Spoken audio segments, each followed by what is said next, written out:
최근 신용카드사 간의 대출금리 비교가 용이하도록 이 공시체계가 개편되는데요. 금리 경쟁을 유도하기 위한 취지였습니다. 여기에 정치권을 중심으로 법정 최고금리를 다시 내리는 법안이 논의될 예정인데 금리 인하 압박이 이어지고 있는데 카드사는 되려 이 대출금리를 올리고 있는 모습입니다. 가계 신용 위험 전망치가 2003년 카드 사태 이후 최고치로 올라서 리스크 요인을 원가에 반영했기 때문인데요. 카드사 연체율은 어떤지 눈에 보이는 수치에 반영되지 않은 부실 우려가 있는지 함께 짚어보는 시간 마련했습니다. 금융부 이충우 기자와 함께 이야기해볼 텐데 이충우 기자 일단 그 금리 경쟁을 유도하기 위해서 공시체계 개편을 한다고 했거든요. 어떻게 바뀌었습니까? 예, 그 카드사를 대표하는 여신금융협회가 있지 않습니까? 네. 그 여신금융협회 홈페이지에 들어가면은 각 카드사별 대출금리 현황을 파악을 할 수 있습니다. 그래서 이제 금리 비교를 통해서 본인 신용도를 고려할 때 가장 낮은 금리로, 그러니까 이자 부담을 가장 낮출 수 있는 카드론을 선택을 할 수 있는 건데요. 그 등급별 금리를 쉽게 비교할 수 있도록 이번에 카드사별로 제각각이었던 내부 등급 체계를 표준화했습니다. 기본적으로는 이 공시되는 금리하고 실제로 고객이 대출받는 금리 간 괴리가 생기는 것 방지하기 위한 목적으로 공시 체계를 개편한 건데 가장 첫 단추로 일단은 그동안 제각각이었던 카드사별 등급 체계를 통일해서 비교 가능성을 높였다고 볼 수 있겠습니다. 여기서 적용되는 것과 저기서 적용되는 것이 이전엔 달랐다면 이제는 동일하니까 금리 비교가 좀 수월해진 거네요. 예, 그렇습니다. 알겠습니다. 카드사별로 통일을 했습니다. 자 그렇다면 이제 공시 체계를 개편하기 전에는 어떤 문제점들이 있었을까요? 예, 기존에는 이제 카드사들이 외부 신용평가사가 책정하는 등급이 있지 않습니까? 네. 그 등급 기준으로만 대출 금리를 홈페이지에 공시를 했습니다. 이 신용평가사 등급으로 1에서 3등급은 10%, 그리고 4등급은 13%, 6등급은 17% 이런 식으로 공시를 했는데요. 그 신평사 등급 1에서 3등급을 예로 들면은 이 등급 기준 10%에서 또 카드사 내부 평점을 적용합니다. 그러다 보니까 추가적으로 이런 평점 기준이 반영돼서 최종 금리하고, 그러니까 실제 고객이 대출받는 금리하고 그 신평사 기준 등급 이제 공시 금리하고 차이가 발생하기 때문에 공시 실효성이 떨어진다. 이런 지적이 많았었죠. 내가 눈으로 보는 것과 내가 실제 적용받는 금리는 달랐다는 게 과거의 문제점이었던 거네요. 예, 그렇습니다. 근데 우리가 금리를 산정할 때는 단순히 어떤 공시, 신용 등급 이것뿐만 아니라 내가 무엇인가를 했을 때 할인 금리도 좀 적용이 되잖아요. 이런 부분은 어떨까요? 예, 그 카드로는 주로 할인 마케팅을 통해서 취급되는데요. 네. 그럼 이제 문제는 할인 마케팅 대상이 아닌 고객들입니다. 그러니까 이번 공시 체계 개편 전에 이런 문제가 두드러졌었는데 그 이번 공시 체계 개편 전에는 할인 금리를 적용한 평균 대출 금리 이 단 하나의 항목만 공시를 했거든요. 이렇다 보니까 할인을 못 받는 고객 입장에서는 공시된 것보다 실제 대출받는 금리가 높을 수밖에 없는 구조입니다. 그러니까 카드론 전체 취급액의 60% 이상이 할인 마케팅을 통해 취급되는데 그럼 나머지 40%는 할인 마케팅 대상이 아닌 고객 아닙니까? 네. 이 경우에는 오히려 할인 금리가 적용된 공시 금리가 혼선을 줄 수 있다 이런 지적이 이어졌던 거죠. 그래서 이처럼 금리 할인 대상이 아닌 고객들이야말로 공시를 통해서 카드사 간 대출 금리를 비교하는 것이 필요한데 네. 이번에 개편한 것이 할인 금리 그리고 할인 전 금리, 최종 금리 이 세 가지 세부 산정 내역까지 모두 공개하도록 해서 공시 항목을 세분화했습니다. 그러니까 이제 금융 소비자들이 금리 할인 전 단계부터 어느 카드사가 금리를 낮게 책정하는지 따져볼 수 있는 여지가 커진 겁니다. 훨씬 더 선택하기에 투명해졌다고 볼 수 있는 거네요. 네, 그렇습니다. 알겠습니다. 자, 이 공시체계 개편을 비롯한 대출 관행 개선안은 지난 12월에 발표된 거고 이에 따라서 이제 순차적으로 좀 진행되고 있는 건데 최근에는 이 코로나19의 팬데믹 사태로 인해서 좀 전례 없는 금융사들의 경영 여건이 안 좋아지지 않았습니까? 네. 혹시 이런 가운데서 최근 대출 금리의 동향은 어때요? 많이 올랐나요? 예, 그 지난해 이제 대출 관행 개선안을 마련하면서 카드론 평균 금리 수준을 금융당국이 집계를 했는데 네. 당시에 2018년 기준으로 카드론 평균 금리가 14.8%였습니다. 이 장기 카드 대출인 카드론 말고 단기 카드 대출인 현금 서비스의 경우에는 19.6%였고요.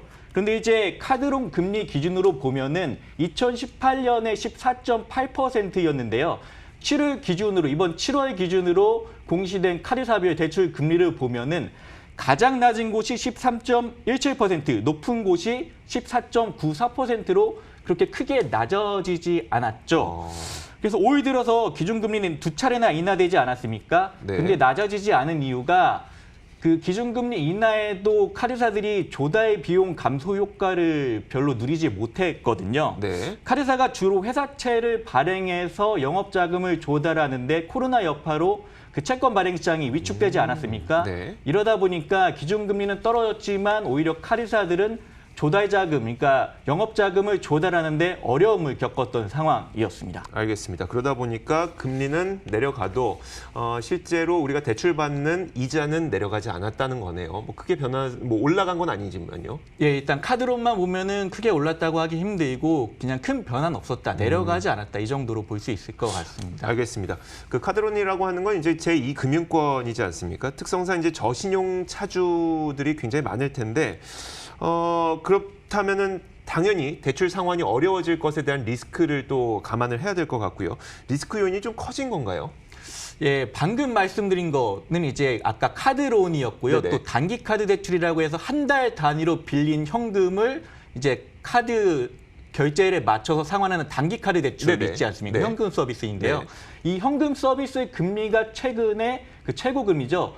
23.9%로 올린 카드사가 있습니다. 그러니까 법정 최고금리가 24%인데 법정 최고금리 24% 턱밑까지 금리를 올린 것이죠. 네. KB국민카드가 그 단기 카드 대출 최고금리를 23.9%로 올렸는데 이에 따라서 그 최고금리, 현금 서비스 최고금리를 23.9%로 올린 카드사가 4곳으로 늘어났고요.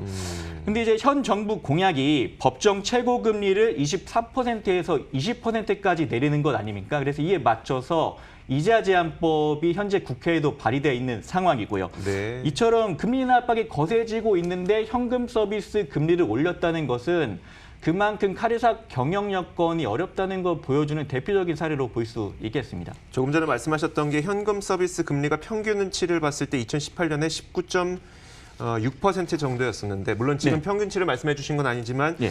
최근 들어서 최고금리까지 높이는 카드사들이 속속 나타나고 있다. 이 정도까지 보면 되겠네요. 네, 그렇습니다. 알겠습니다. 그 가계 신용 위험에 대한 경계감이 2003년 카드 사태 직전 이후보다 가장 높다는 분석이 나왔어요. 예, 한국은행이 그 금융기관 여심 업무 책임자를 대상으로 설문조사를 해서 분기별로 이렇게 그 자료를 내고 있는데요. 네네. 그 은행 여신 업무 총괄 책임자를 대상으로 파악한 3분기 가계신용위험지수 전망치가 43을 기록했습니다. 이 가계신용위험지수가 높을수록 지난 분기 대비 신용위험이 커진다는 것을 의미를 하는데요. 근데 이 43이라는 수치가 2003년 3분기 44를 기록한 이후 17년 만에 가장 높은 수준을 기록한 것인데요. 2003년이 카드 대란이 일어났던 시기이죠. 네. 그러니까 가계 신용 위험을 볼 때 카드 대란에 각각 카드 대란하고 비슷할 정도로 신용 위험이 커졌다 이렇게 볼 수가 있는데요. 그 직전에 가계 신용 위험 전망치가 가장 높았던 게 2018년 3분기 전망치 33입니다. 근데 이번에 43이니까 그 2018년 3분기 33을 크게 상회한 것으로 기록한 것이죠. 이 가계 신용 위험 전망치가 올라간 이유를 보면은 아무래도 가계 소득 감소로 대출 상환 능력이 떨어지고 저신용자나 저소득층 이제 취약차주를 중심으로 신용 위험이 높아지기 때문에 이런 부분을 반영했다고 한국은행은 설명을 했습니다. 그런데 약간의 의문스러운 점이 그 정부에서는 이번 코로나 팬데믹 사태로 인해서 대출 만기를 좀 연장해주고 이런 정책들을 좀 사용하지 않았습니까? 그렇다면 지금 눈에 보이는 연체율 수치로는 실제 부실이 어느 정도인지 파악하기 어려울 것 같은데 이런 결과가 나온 거네요. 예, 그렇습니다. 그러니까 만기 연장 조치가 지속될수록 금융사의 자산 건전성 지표의 의미는 없어지고 신용 위험을 파악하기 어려워진다. 이런 네네. 신용평가사의 지적이 있었거든요. 네. 그래서 그 신용평가사의 보고서 내용을 한번 보면요. 그 코로나19 이후 금융업에 대한 기대와 우려라는 이름의 보고서인데 정보 왜곡 가능성에 대한 문제를 짚었습니다. 여기서 연명 대출이라는 표현을 썼는데요. 연명 대출이 무엇이냐 하면은 차주가 더 이상 대출을 상환할 능력이 없는데도 금융사가 지속적으로 대출 기한을 연장해 주는 것이 연명 대출인데 이 연명 대출이 뭐 표면적으로는 정상 여신으로 정상 대출로 분류가 되지만 실질은 부실 대출이라는 것을 간과해서는 안 된다는 그런 지적입니다. 혹시 이 내용이 2003년 카드 사태 당시의 문제점을 좀 반면 교사해야 된다는 그 일맥상통하는 내용인가요?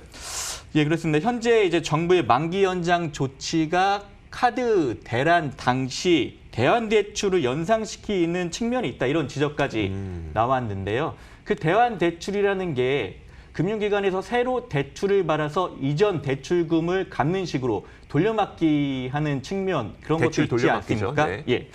그래서 이런 대환 대출이 또 급증하고 하면 돌려막기에 대한 우려가 있는데 당시에 이제 카드 대란 당시에요. 대환 대출 급증 효과에 가려진 실제 부실을 당시 연체율이 제대로 반영해서 보여주지 못했다는 것이죠. 그래서 이렇게 경고음이 울리지 않은 채 신용 불량자가 400만에 육박할 정도로 늘어났고요. 이렇다 보니까 눈덩이처럼 불어난 카드 빚은 카드사 부실로 이어지면서 결국에 카드사 대규모 구조조정까지 발생하지 않았습니까? 9월 현재도 이제 정부가 대출 만기 연장을 지속적으로 펼치고 있는데 이게 추가로 연장될 수 있다는 그런 전망도 나오고 있고요. 그래서 그 대출 만기 조치가 장기화될 경우 건전성 지표에 대한 보완책도 함께 마련해야 한다. 이런 지적입니다. 네, 알겠습니다. 자, 이충우 기자로부터 이야기 들어봤습니다. 말씀 고맙습니다. 네, 고맙습니다.